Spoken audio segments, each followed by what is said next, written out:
Hello, English learners. Welcome to Next Level English, where your everyday vocabulary gets a real-life upgrade.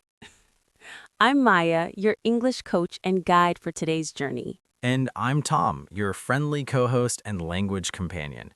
If you've ever felt nervous speaking English at a post office, maybe sending a package, buying stamps, or asking about delivery times, this episode is just for you. Exactly, Tom. Today's episode is all about how to communicate confidently at the post office, step by step. You'll learn everything from mailing letters and parcels to handling customs forms with natural English expressions. So grab a notebook, sit back, and let's deliver your English first class. Let's start with what happens the moment you walk into a post office. You approach the counter and it's time to speak. How do you start?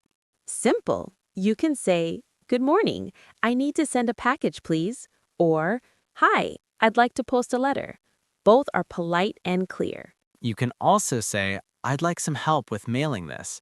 That works when you're not sure which service you need. Oh, yes. And if you want to make small talk, just like a native speaker, you can say, "How's your day going?" Or, "It's a busy day today, isn't it?"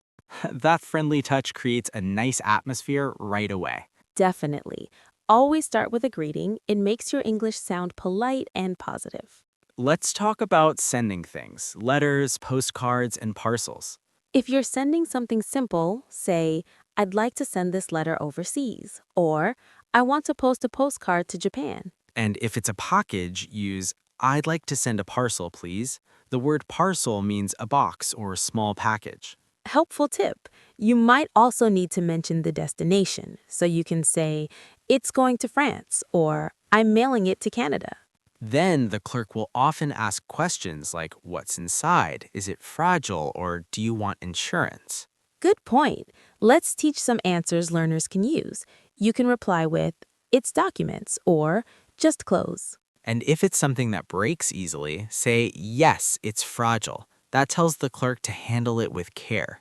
Oh, and a useful phrase, "Please mark it as fragile." That's something you'll hear and might want to use. Nicely said. And for security reasons, post offices often ask, does it contain any liquids or batteries? So remember words like liquids, batteries, goods, and documents. They appear often in these conversations. After explaining what you're sending, you'll be asked how you want it delivered. That's right. Common options include standard mail, express mail, and registered mail. So, if you want fast delivery, say, "I'd like to send it by express post." Or can it get there by Thursday with express shipping? Practical and natural English. For slower but cheaper options, "I'll send it by standard mail." And for important things, I'd like to send it by registered post. That means you'll get a tracking number. Great addition. And sometimes you can ask, "Does this service include tracking?" So you know whether you can follow your parcel online. Or can you tell me how long it takes to arrive? That's one to remember. Let's repeat that for our listeners. Can you tell me how long it takes to arrive? Perfect sentence to practice this week. Now, let's talk about everyone's favorite topic, money. How do you ask about price at the post office? Very easy. "How much does it cost to send this?" is the most common way. If you want to compare options, try what's the difference in price between standard and express. Oh, I like that. You can even say, "What's the cheapest way to send this?" if you're on a budget. That's me every time I mail something heavy. Same here. And remember, post offices often charge by weight and size. So you might hear, "We'll need to weigh that first." Then you can respond with, sure, go ahead, or all right, no problem. Once you get the price, it's polite to confirm. "So that's $12, right?" before you pay. Excellent. That simple repeating technique helps ensure accuracy and makes your English sound professional. Okay, one important part many learners struggle with: forms. Yes, if you're sending something abroad, you'll often need a customs declaration form. You can ask, "Do I need to fill out a customs form?" Or, "Could you help me with this?" To hand it over, you can say, here you go, or I've completed the form. One common question is, "What should I write under contents?" The clerk will tell you exactly what to describe. Another tricky part might be value declaration. You can ask, what should I put for the value? Learners, remember, forms may differ by country, but words like contents, value, signature, and destination are universal at post offices. Well done. Let's repeat those keywords for everyone. Contents, value, signature, destination. Well done. Now, not everyone sends parcels. Some visitors just buy stamps or envelopes. True. If you're mailing something small, you can say, I'd like to buy some stamps, please. Or, can I get stamps for international mail? That helps the clerk know what type you need. If you don't know how many you need, ask, how many stamps do I need for this letter? I ask that one all the time. Yeah, me too. And if you'd like to send multiple things, can I get a book of stamps is a useful phrase. For envelopes, do you sell padded envelopes? Or, I need an envelope for this document. Notice how polite I need or can I get sounds. Clear, respectful, and easy to use everywhere, not just at the post office. Now, say it's been a few days and your parcel hasn't arrived. You need to ask about it. In that case, use phrases like, I'd like to track my package, or can you check the delivery status for me? You can also say, I think my parcel is delayed, or it hasn't arrived yet. Could you help me find it? Very natural. Sometimes they'll ask for your tracking number. You can hand it over and say, here's my tracking number. Or if you lost it, just be honest.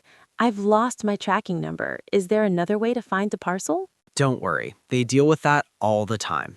Exactly. Polite persistence always wins. Let's look at redelivery, when the post office tried to deliver your package, but you weren't home. You can start with, I received a missed delivery notice, or I think my package was returned here. Then ask, can I pick it up today, or when can I collect it? For rescheduling, could you arrange redelivery for tomorrow, please? You can also confirm, do I need to bring ID, or what documents do I need to collect my parcel? I always forget that part. You must have ID. Yes, passport, driver's license, or any government ID. Simple but essential vocabulary. Sometimes things go wrong. Delays, lost mail, or damaged parcels. Here's how to handle it politely in English. Start calmly. I sent a parcel 2 weeks ago, but it hasn't arrived yet. Or, there seems to be a problem with my delivery. Instead of sounding angry, use, could you check what happened? That shows patience and respect. And if something is broken, the item arrived damaged, what can I do? It invites help. If they ask for more details, stay calm and say, sure, I can provide the receipt or tracking number. Beautiful English, polite tone, clear message. That's how you solve problems effectively. Let's share a few quick but super useful phrases connected to the post office. Mailing address, zip code or postcode in British English, return address, delivery slip, postal box, postage fee. Great pronunciation practice words. Mailing address, zip code, postal box. Let's repeat for everyone listening. Return address, postage fee, postal receipt. Keep those handy.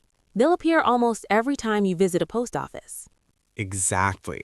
And they improve your vocabulary fast because they connect to real life. All right, let's do a quick recap of what we learned so far to help your memory. We started with how to greet politely. Good morning, I'd like to send a package, please. Then we mailed letters and parcels with, I'd like to send this overseas, and could you mark it as fragile? We discussed delivery types like standard mail, express post, and registered mail. We learned to ask about costs. How much does it cost to send this? And what's the cheapest option? We filled forms, bought stamps, tracked parcels, and even handled problems politely. In short, today's episode was a delivery full of useful English tools. Perfectly wrapped and ready to ship. Let's do a little mini role play. Repeat after us to practice natural pronunciation and rhythm. Clerk asks, good morning, how can I help you? You answer, Hi, I'd like to send this parcel to Canada. Clerk says, would you like express or standard delivery? You say, Express, please. How long will it take? Clerk replies, 2 days. You say, Perfect, thank you. Nicely done. Practice that at home and change the destination each time. Japan, Brazil, Italy, anywhere. The more you repeat, the more fluent you'll sound. Practice makes perfect postage. Before we close, here are 3 final tips to make your next real-life post office visit go smoothly. Tip 1. Always bring your address book or have the address written clearly. It saves time and avoids spelling mistakes. Tip 2. Use gestures if you forgot a word.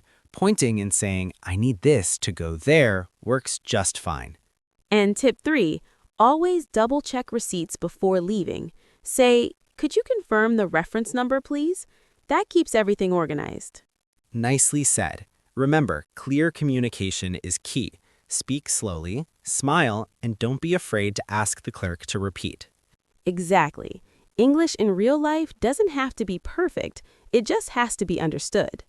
Let's repeat a few powerful sentences one more time so they really stick in your memory. I'd like to send a parcel, please. Does this service include tracking? How much does it cost to send this? Can I get some stamps for international mail? Could you help me fill out this form?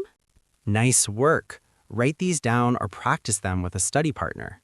Repeating key phrases is how you truly level up your English.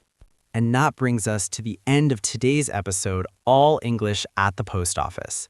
You've learned how to greet politely, ask for delivery services, fill out forms, handle problems, and track your parcels, all in clear, natural English. You now have everything you need to sound relaxed and confident next time you're at a post office. Keep practicing these sentences until they feel natural. Say them out loud. Pretend you're at the post office queue. The more you use them, the easier they stick. And for more episodes like this, filled with useful daily English, stay with us here on Next Level English. Because every lesson, every word takes your English to the next level. See you next time, Language Explorers. Bye, everyone. Keep learning, keep practicing, and keep delivering great English wherever you go.